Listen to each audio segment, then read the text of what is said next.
สวัสดีครับสวัสดีทุกท่านนะครับ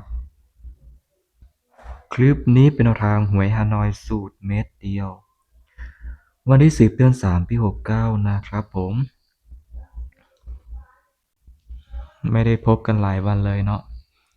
ผมก็เพิ่งเสียคุณพ่ออันเป็นที่รักไปนะก็เป็นการสูญเสียครั้งแรกในชีวิตผมเลยนะที่แบบเสียใจและเจ็บปวดมากที่สุดเลยนะต่อไปนี้ก็ไม่มีคุณพ่อละยังเหลือแต่คุณแม่ต่อไปนี้ก็จะรักคุณแม่แล้วก็จะดูแลคุณแม่ให้ดีที่สุดนะ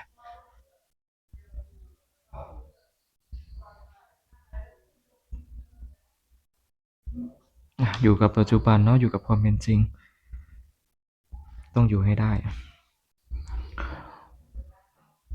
มาเริ่มกันเลยทุกคนฮานอยสูตรเม็ดเดียว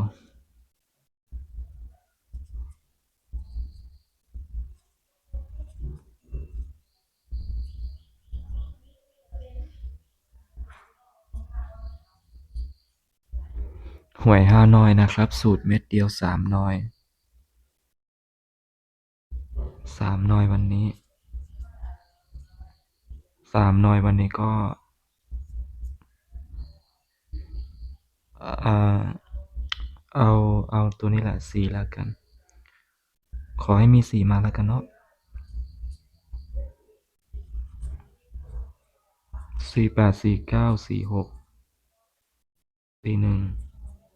464142474 40กับ45นะครับเป็นตัวกัน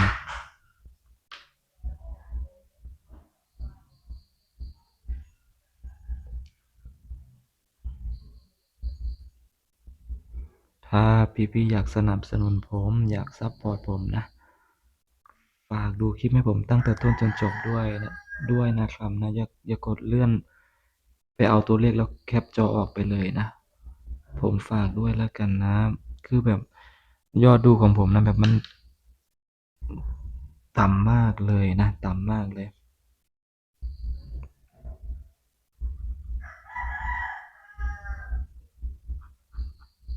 คนติดตาม40,000คนดูยอดวิวนะไม่ถึง2,000เลย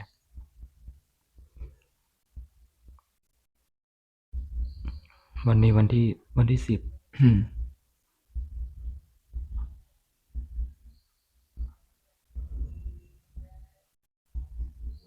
เอาทำไมผมเขียนพิเศษตั้ง2 ครั้งเลยสงสัยจะเบอร์พิเศษปกติแล้วก็ VIP นะทุกคนอันนี้นอย V นะ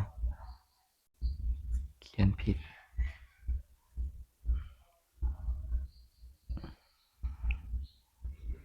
พิเศษปกติแล้วก็ VIP นะครับผม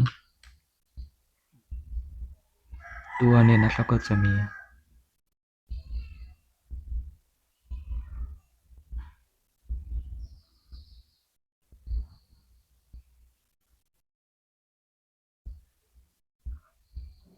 49 46 41แล้วก็47รอบที่เนี่ยนะครับก็จะเป็นพิเศษแล้วก็ปกติ VIP ก็เผื่อไว้เนาะก็อยากให้ตามตั้งแต่พิเศษเลยนะคือได้แล้วก็หยุดนะทุกคนนะผมว่า4ไม่น่าจะไหลทั้ง3 นอยนะผมว่าต้องมาแค่นอยใดนอยหนึ่งนะใน3 นอยนี้ต้องมานอยใดนอยหนึ่งได้แล้วก็ให้หยุดนะวันนี้นะสำหรับแนวทางนะครับก็จบไปแล้วฝากกดไลค์กดติดตามให้ผมด้วยนะครับสำหรับคลิปนี้ขอตัวลาไปก่อนนะครับสวัสดีครับ